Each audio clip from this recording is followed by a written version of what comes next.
Hello বন্ধুরা, আমি আজকে আপনাদের সাথে শেয়ার করতে যাচ্ছি টাকা জমানোর 7টি সহজ এবং কার্যকরী কৌশল।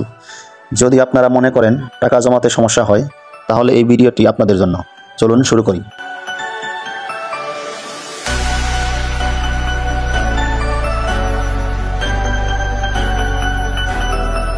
প্রথমে একটা বাজেট তৈরি করা খুব জরুরি।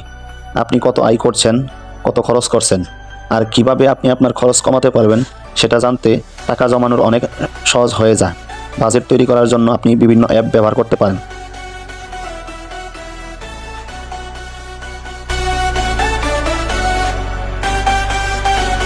দ্বিতীয় কৌশল হলো অটোমেটিক সেভিংস।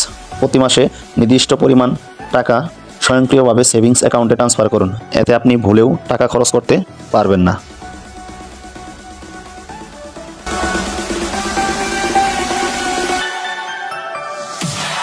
তৃতীয় কৌশলটি হলো প্রয়োজনীয় খরচ কমানো।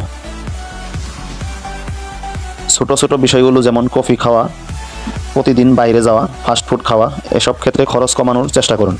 ছোট পরিবর্তনগুলো বড় পার্থক্য আনতে পারে।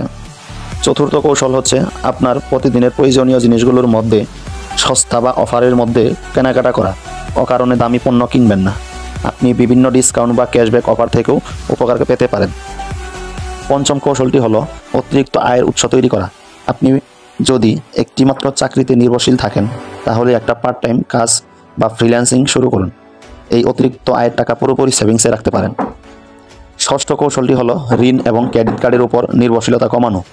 ঋণের উপর সুদের টাকা অনেক বেশি হয়, যা আপনার টাকা জমাতে বাধা সৃষ্টি করে। তাই যতটা সম্ভব ঋণ পরিশোধের মনোযোগ দিন। শেষ কৌশলটি হলো ছোট ছোট লক্ষ্য তৈরি করা, যেমন এই মাসে 5,000 টাকা জমাবো, আগামী 3 মাসে 20,000 টাকা সেভ করবো ইত্যাদি। ছোট লক্ষ্য পূরণ করলে আপনি মোটিভেটেড থাকবেন এবং বড় লক্ষ্য অর্জনও সহজ হবে।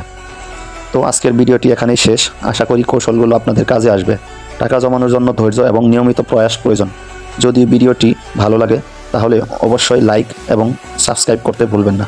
ধন্যবাদ সবাইকে।